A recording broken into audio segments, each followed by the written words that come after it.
Folks, this is hands down the best investment opportunity I've ever seen in my life.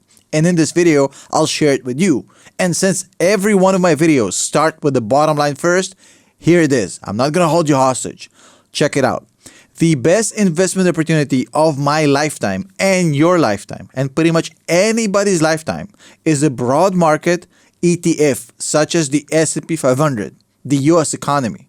Now, I know what you think, but hold on a second. You probably want to stick around for this video because beyond that little bottom line, which basically says that the S&P 500 long-term cannot be beaten, not by real estate, not by professional money manager, not by certain stocks and individual stock picking, technical analysis, trading, all of this stuff.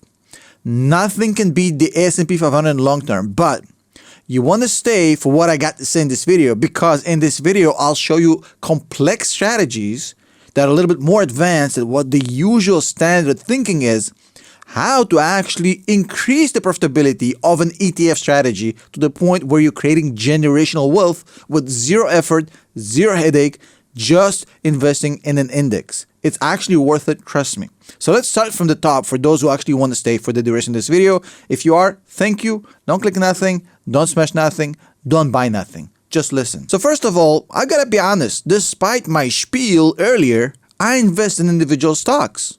I have 60% of my portfolio currently allocated to individual stocks. And in that matter, actually not extremely diversified. I have only two individual stocks, Tesla and Palantir.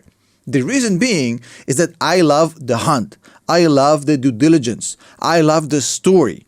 I love the obsession about a company with a business that makes my brain go boom. I love that stuff. I love what Palantir is doing. I want to be a part of it. I like what Tesla is doing. I want to be a part of it. And yes, I would like to scratch that lottery ticket hoping to hit a home run on one or two of these companies. But even though that's not going to change, and it's not going to change, not tomorrow and not in 10 years, that's the way my portfolio is set up for the next 20 years, still, as it stands right now, 40% of my entire portfolio is invested in the S&P 500. And if you use a few simple strategies with that specific ETF, you can maximize your returns even further. Now look, when you invest in individual stocks like a Tesla, like a Palantir, sure, I just mentioned this earlier, you scratch the lottery ticket, definitely. But there's a flip side to that. If one or two companies that you individually invested in do a poor job, you lose your money. Simple as that. That does not happen in a broad market ETF like the S&P 500, like the NASDAQ. So if one or two companies do a poor job, you're not going to feel it. It's going to be a blip on the radar. Now look, on top of it, crashes come. Markets go wild. When that happens, individual stocks pay the most amount of price. But the index does not get as volatile as individual stocks. Stocks can go 50, 60% in either direction. If we have a huge crash, they can drop 80, 90% like nothing. With an index, nothing changes. Look, I'll give you an example. If you started investing in 1999, just before the dot-com crash, a very unlucky choice of when to start investing. If you started investing in 1999, you just jumped in the market a second before it crashed. And all you did for the next 20 years is add $100 to the S&P 500. $100 every single month, 12 times per year, 20 years, no matter what. You went through the 99 dot-com crash. You went through the 2008 subprime market crash. You went through the 2020 little COVID crash.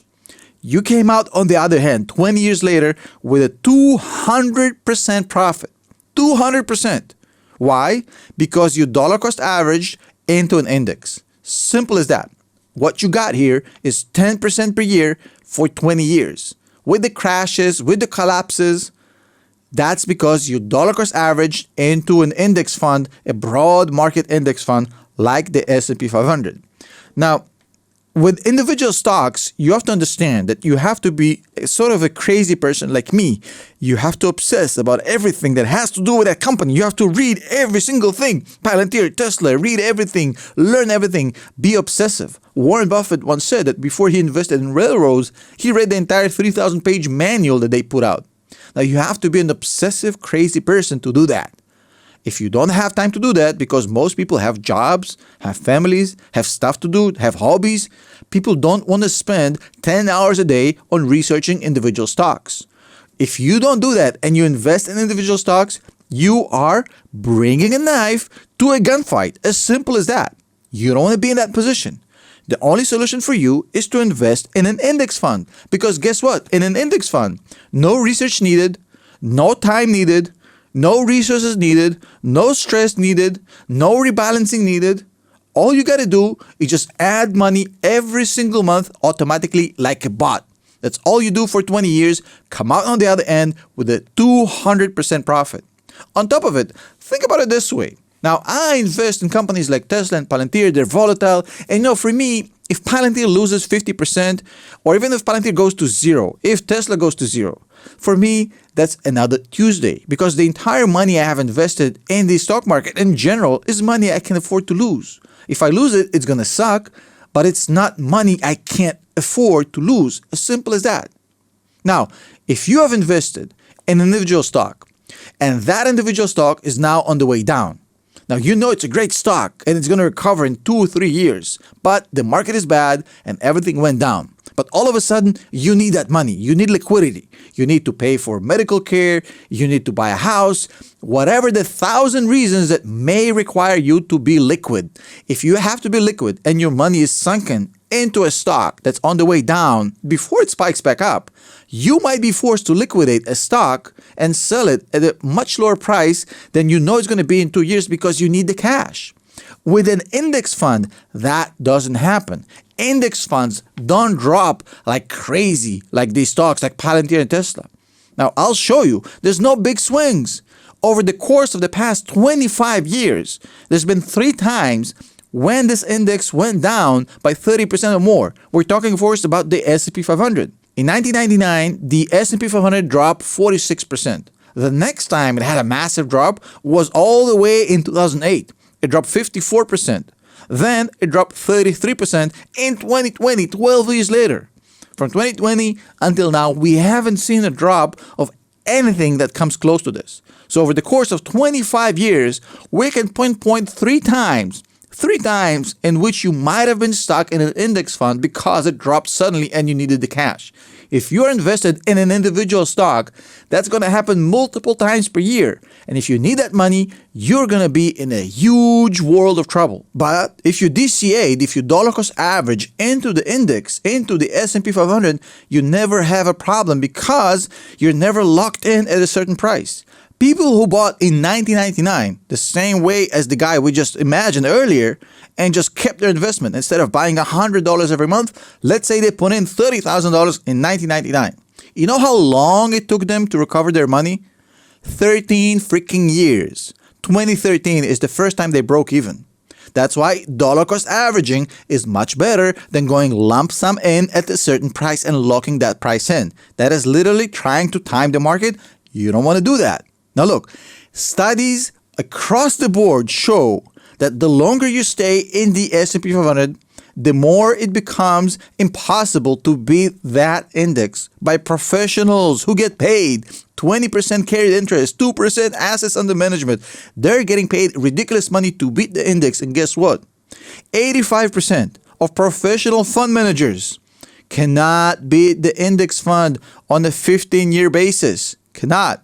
And if you go all the way to 20-year basis, it's more along the lines of 90% of professionals who cannot beat the index. People who are getting paid to do so by their clients, 90% of them over 20 years cannot beat the S&P 500. Cannot. Now, in any certain year, a certain professional might do it. In fact, they might have a good 2, 3, 4, 5-year run in which they beat the index every year. But if you stretch it out over a course of 15 to 20 years, it is literally unbeatable. And how can you argue with that?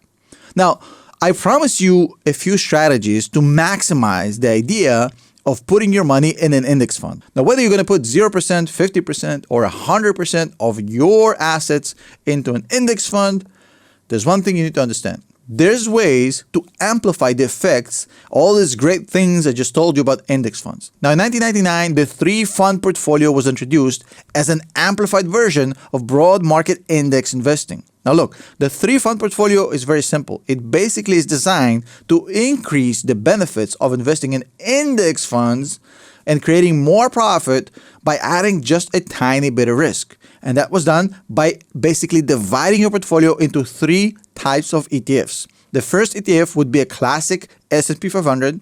The second part would be international stocks without US stocks.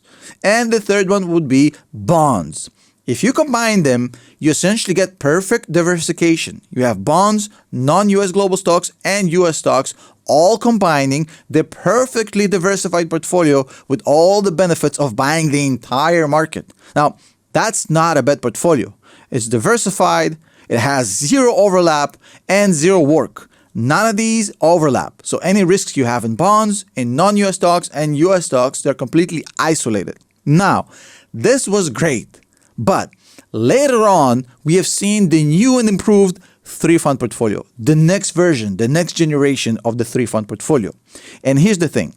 If you want to invest like the top 1% of investors, you're probably looking for the improved 3-fund portfolio. Because look, studies show that the top 1% of investors in the United States share 2 very simple characteristics. Number 1, 82% of their stocks are US stocks, not international, US stocks. And number 2, 95% of their investment is not in individual stocks. So basically, if you want to invest like the top 1%, you want US focus and you want a diversified ETF. Now, the better 3-fund portfolio, the improved 3-fund portfolio is very, very simple. And it basically says, look, the S&P 500 has become so global since the 3-fund portfolio was launched in 1999, 25 years ago. The S&P 500 has changed a lot in a quarter of a century. Right now, the top companies in the S&P 500 are global companies. Apple, Google, Microsoft, they're extremely global companies. Tesla has factories in China. A lot of these companies are multinationals. So buying the S&P 500 is essentially like buying the US market and the entire global market. It includes everything. So that's why the S&P 500 becomes both Category 1 and Category 2. US and non-US stocks are now combined by the S&P 500. And now the second element, which is the non-US ETF, gets replaced by the NASDAQ. The NASDAQ gives you extra oomph more than the S&P 500 at the cost of crashing more when things are bad. But when things are good, it actually accelerates even more. So it gives you that extra little oomph. And on top of it, you add US bonds. So what you've created is the top 1% portfolio with the whole better improved 3-fund portfolio strategy. And besides adding money every month to this structure, the only thing you have to do, the only work you have to do is check what is your age. The minute you change categories, you have to readjust it a little bit. Now, when we say bonds, QQQ, NASDAQ, and S&P 500, what is that mixture? Well, that mixture depends on your age and your distance from retirement. I'm going to tell you right now in a second just the basic structure, but you can adjust your own. If you are under 30, you want to have 45% in the S&P 500, 45% in the NASDAQ, and 10% in US bonds. If you are 30 to 50, and at mid-range zone where I'm at, you want to have 60% in the S&P 500, 20% in the NASDAQ, and 20% in US bonds.